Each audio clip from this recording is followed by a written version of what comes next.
Mantendo-se a correção gramatical e os sentidos originais do texto, o sexto parágrafo poderia ser assim reescrito. Aí a gente tem a reescrita, tá? Então eu vou colocar aqui para você o que nós temos no texto original e o que nós temos na reescrita. Tudo bem? Belezinha, então. Vamos aqui analisar. Veja que o texto, todo o texto, né, ele é trabalhado em diálogos, correto? Então nós temos o discurso direto. O que a gente percebe aqui é que a gente tem uma transposição para o discurso indireto, tá? É como se o narrador pegasse a fala do personagem e colocasse ali. Ele falando, né, as informações do personagem. Basicamente é isso. Então vamos pegar aqui a ideia, tá, do discurso direto. Olha só, aquela relação da discordância, né, do Dupin e tal, do narrador, né? Mas ele é realmente poeta? Perguntei. Sei que são dois irmãos e que ambos adquiriram renome nas letras. O ministro, creio eu, escreveu eruditamente sobre o cálculo diferencial. É um matemático e não um poeta. Então eu quero aqui, já de uma vez, que você observe o seguinte, tá? Aqui se pede correção gramatical e sentido original. Cara, são várias as afirmações aqui, são vários elementos aqui colocados. E você tem que buscar o seguinte, olha, tem que preservar sentido original. Tem algum problema gramatical aqui? A gente vai fazer a leitura aqui, não tem problema de vírgula nem nada, tá tranquilo, tá? Concordância nem nada. Mas aqui o que você mais tem que tomar cuidado é com o emprego de verbos, tá legal? Aí é só a gente lembrar o seguinte, cara, tem que preservar sentido, não é? Ok, eu vou bater um ponto principal aqui, ó, tá? Um ponto para você já analisar nessa reescrita aqui. Qual é esse ponto aqui inicial, tá? Que é o seguinte. Aqui se fala que, olha, ele é realmente poeta? Ele é realmente poeta? Então vamos supor que essa conversa, tá? Essa conversa que existiu aí entre eles, há uma narrativa, está se contando algo que aconteceu anteriormente, beleza? Então a fala direta emprega então o presente indicativo. Correto? Joaquim chegou aqui e disse o seguinte, 2 pontos. Estou feliz. Ele disse estou feliz no ano de 2009. Estou contando uma coisa que ele falou lá atrás. E lá em 2009, ele disse estou feliz.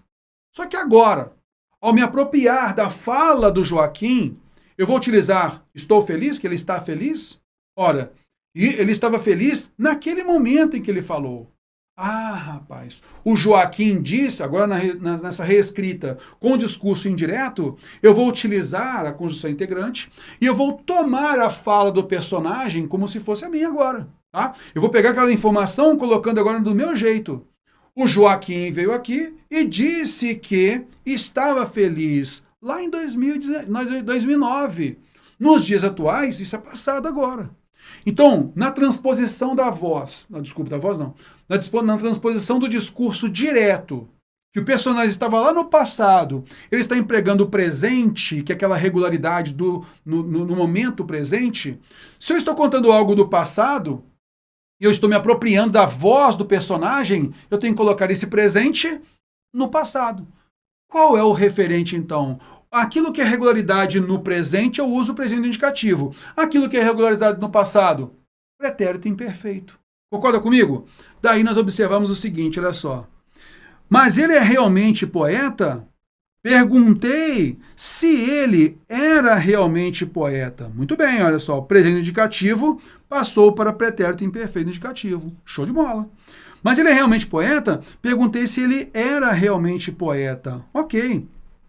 Sei, olha só, sei que são 2 irmãos. Ele então falando naquele momento, ó, sei que são 2 irmãos. Sabia. Se eu coloco aqui, ó, sei, nesse caso aqui, ó, sei que são 2 irmãos, eu posso utilizar, naquela época eu sabia. Lá ele falou, olha, eu sei que são 2 irmãos, eu sei realmente hoje que são 2 irmãos, eu sei disso, beleza? Mas agora ele usa o passado. Assim como esse presente aqui virou pretérito imperfeito, esse presente aqui também vira pretérito imperfeito. Muito bem. Então, olha só. Perguntei, entretanto, se ele era realmente poeta. Sabia que são 2 irmãos. Aqui, olha, nós temos o são. Eu sabia que eles eram 2 irmãos. Lá no passado eles eram 2 irmãos. Não sei se eles estão vivos hoje em dia. Eu sabia que eles eram. Então aqui o ponto principal que a gente vai notar está aqui, ó.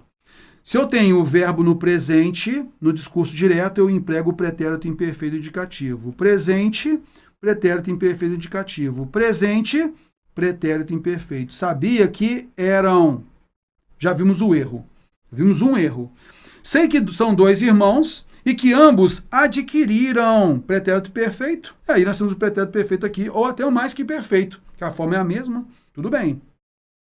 Aí ele continua. O ministro, creio eu, no discurso direto, eu creio. Tudo bem? Acreditava eu. Muito bem. Ele utilizou creio, né, ó, do verbo crer, colocou um sinônimo, acreditar, no pretérito imperfeito indicativo. Acreditava eu à época. Tá?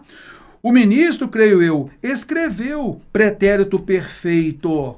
Se é um pretérito perfeito, isto é algo pontual no passado. Concorda comigo? Se eu utilizo no discurso direto o pretérito perfeito do indicativo, que é uma ação pontual no passado, se eu vou agora utilizar como a voz do narrador, o narrador está contando alguma coisa passada, né?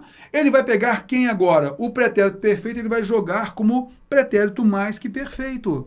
Olha só, acreditava eu, escrevera e não escrevia. Por que Terror escrevera? Porque nesse caso ele acreditava e antes disso mesmo ele escrevera. É o pretérito mais que perfeito, tudo bem? Ah, legal, Terror. Então nesse caso aqui, ó, aí você vai notar o seguinte, vamos supor que você não viu, cara, não consegui nem observar esse negócio aí da reescrita de discurso direto para discurso indireto. Esse é o ponto principal. A questão pede manutenção do sentido, correto? Escreveu não é o pretérito perfeito uma ação pontual no passado? É, Terror. Nesse caso aqui, a banca deixou agora no pretérito imperfeito indicativo. Ele escrevia rotineiramente. Pronto, você matou a charada, mesmo não sabendo transpor do discurso direto para o discurso indireto. Por quê? Escreveu uma ação pontual no passado. Ao colocar escrevia, é pretérito imperfeito indicativo, que é uma regularidade no passado. Então, aquilo que era pontual, ele escreveu e pronto, passou a ser agora escrevia rotineiramente. Mudou sentido. Então, aí está o erro. E aí continua. Como o personagem utilizou o verbo no presente indicativo, na reescrita, aí com o narrador, a gente vai perceber que tem que ser era. Como a gente observou, né? Olha só. A gente tem aqui, ó, ele nesse caso, então, ó, deveria ser, sabia que eram dois irmãos, né? Mas ele é realmente, ó. Aqui, ó. Mas ele, aqui o é que tem que vir para cá, ó. Ele era. Beleza? Sei que são. Aí sim, ó. Sei que, ó, sabia que eram. O sei aqui, ó, veio para cá como pretérito imperfeito. Está vendo só? A banca foi dando dicas pra gente. A mesma coisa no último, olha aqui, ó. Ele era um matemático, não um poeta. E aí, se você estava com a dúvida, olha só, o escreveu aqui, olha, que é pretérito perfeito, não poderia passar para o pretérito imperfeito indicativo. Está vendo só? Porque aí mudou o sentido mesmo. Então, além da incorreção, tá, gramatical na transposição do discurso direto para o discurso indireto, que causa uma incoerência, porque o passado, né, o presente desse personagem, né, que está lá no passado, 2009, por exemplo, vamos colocar assim. Se eu vou falar isso agora, é passado para mim, que sou narrador. Tudo bem? Então, nesse caso, haveria uma incoerência. Mas por aqui, olha, se você ficou na dúvida nessa questão, por aqui você mata. Escreveu é pretérito perfeito e escrevia é pretérito imperfeito do indicativo. Tudo bem?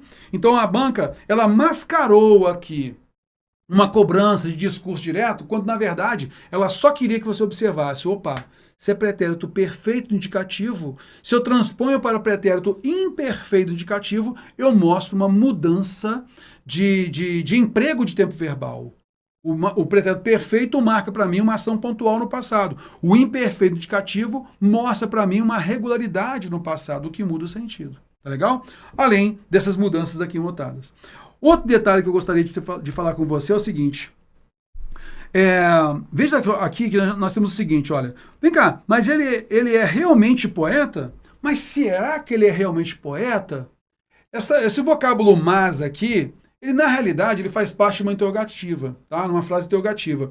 Esse mas a gente viu na nossa aula de advérbio e de sintaxe da oração. Quando a gente falou de palavras denotativas, em que a gente mostra o seguinte, existem as palavras de situação, né? Então, mas não é que ele não veio, rapaz? Pois não é que ele veio, meu amigo, né? Então não é que ele veio, rapaz. Quando você quer mostrar e dar ênfase a alguma coisa, uma admiração, alguma coisa assim, você emprega então não é que ele não veio? Pois não é que ele não veio? Então ele não veio, rapaz. Então, nesse caso, são palavras de situação. Na realidade, não caberia a troca pelo entretanto aqui, ó. Isso também modificaria o sentido, porque o mas aqui não tem um aspecto de oposição. Ele está na interrogativa aí. E nesse caso é só situacional. Eu poderia ter tirado esse mas daqui, olha só. Ele é realmente poeta? Concorda comigo? Então esse mas é situacional. A troca pelo entretanto prejudicaria também o sentido.